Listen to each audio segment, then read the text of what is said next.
everybody, this is Boogast Reviews, and today I'm going to be doing a review on the Marvel Legends Yelena Belova figure. So before we take a look at Yelena, let's take a look at the accessories that she comes with. So first up, she comes with the torso of the Crimson Dynamo Build-A-Figure, and up next, she comes with alternate hands.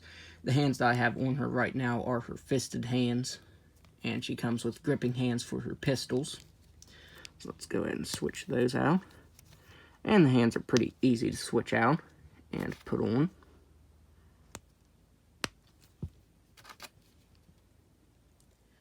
So, hold on here. There. So there she is with the trigger finger hands. And she comes with two really tiny pistols. And these are exactly the same. See, they have a little bit of sculpt detail to them. And here they are next to each other. So as you can see, they are the same. They do have some good sculpt detail to them, but no paint detail whatsoever. They're just cast in that gunmetal collar, or that dark gray collar. And she can hold these in either hand. And she holds them really well. She won't drop them or anything. And she does have a holster for her gun. And it fits really tightly, so it won't drop out of there or anything. So, yeah, it's pretty nice. So now, let's go ahead and take a look at the head sculpt. So taking a look at the head sculpt isn't that bad. It could have been just a little bit better, but I think it's not a bad likeness of Florence Pugh there. The main thing is, I think the skin tone is too light. With all the figures in this wave, they went really light with the skin tones. So it would have been better if they could have made it just a little bit darker. There you can see how light she is. She has lots of sculpt detail to her hair with the braids and everything, and it has a subtle wash of brown over it. But from the images I looked up online, her hair should be just a little bit darker. It should have a darker wash of brown to it instead of that light wash. But yeah, I don't think the likeness is too bad. They just use that printing tech, and it looks really spotty, especially the closer up you get to it. You can tell how spotty and pixelated it looks. But still, not a horrible head sculpt. I'll probably do a little bit of work to it to make it look a little more like her. My main issue is they're using this new type of ball peg for her neck, and it just doesn't look good. It makes her have a giraffe neck.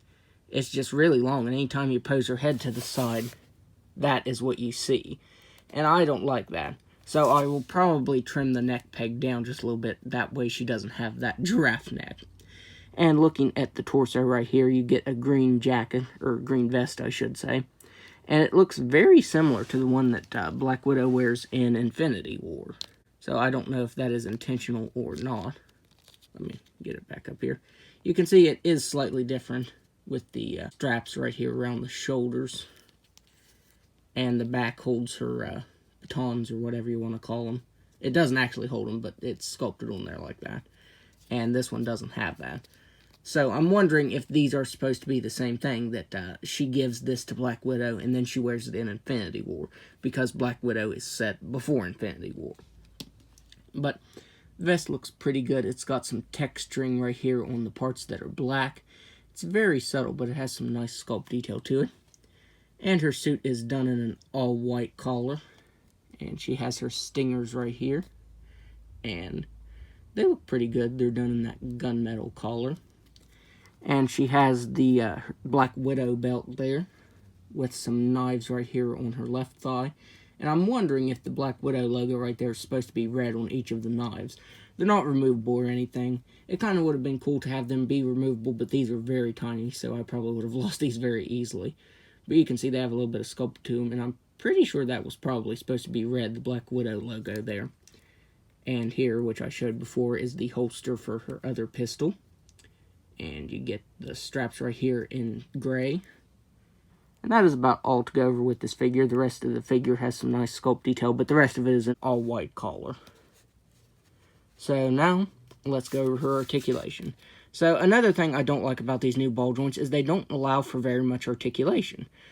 She can look up just a little bit, and she can't move down at all, but she can move side to side, and you really have no tilt at all.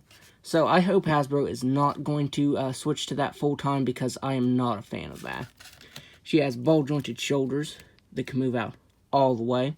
She has those deep-cut single-jointed elbows that can bend in all the way. And I'm glad that Hasbro is doing this, because as long as they do this, we don't need double-jointed elbows, because that can bend in all the way as is. It can also swivel side to side. She has swivel thrusts that can move side to side and hinge up and down. Both of the pistol-holding hands are hinges, and the fists are just normal swivels.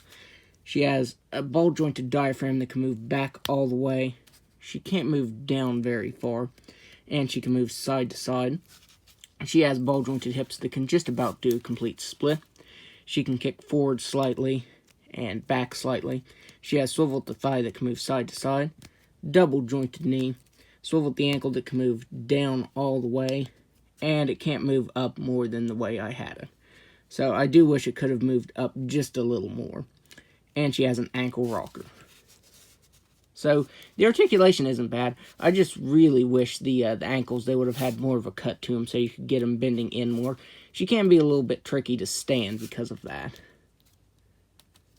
So now, let's do some size comparisons. So first up, here she is next to her comic counterpart. This is just a quick little kit bash I made. But there she is next to the Kit Bash comic version.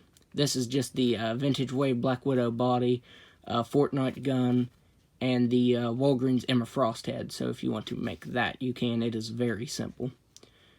So there she is next to her, and as you can tell, they look very different. Here she is next to Black Widow. And Black Widow is another figure that the ankles could have been better. She doesn't want to stand very well. At least Yelena, I can get her to stand. But with Black Widow, it's almost impossible to get her to stand. Here she is next to Taskmaster. And Taskmaster's just a little bit taller than her. He kind of wants to fall over too. Most of the figures in the wave have some problems with their ankles. But there she is next to him. Here she is next to Red Guardian. And I feel like he should be a lot taller than that. I don't know, I feel like he looks kind of short. And finally, I wanted to see what her head would look like on the previous Infinity War body. Because at one point in the movie, she will be wearing a variation of this suit, a Black Widow type of suit, I should say. And I will go ahead and pop the head off here. And that is the kind of ball joint, if you were curious as to what that looks like. That is the ball joint that a few of the figures in the wave have. As I said, I am not a fan of them. Let's see. Of course, the skin tones won't match up. But yeah, the head does fit on there. And that doesn't look too bad. If you could change the skin tone up, it'd probably be easy to change the skin tone to lighter instead of making this darker. But yeah, that doesn't look too bad. So if you wanted to do that, you could. So overall, I think she's a really good figure. I was pleasantly surprised by her. She does have a few things I would change. One major thing is she doesn't come with her staff. In a lot of the promotional material and even the Future Fight game, her main weapon is a staff. So I wish they would have included that with her. So my main complaints is that she doesn't come with her staff. The head sculpt could have been collared a little bit better, and the ankles. But overall, it is a really nice figure, so I'd highly recommend picking it up. So that's my review. If you like this review, be sure to hit the like button and subscribe to my channel. Thanks for watching.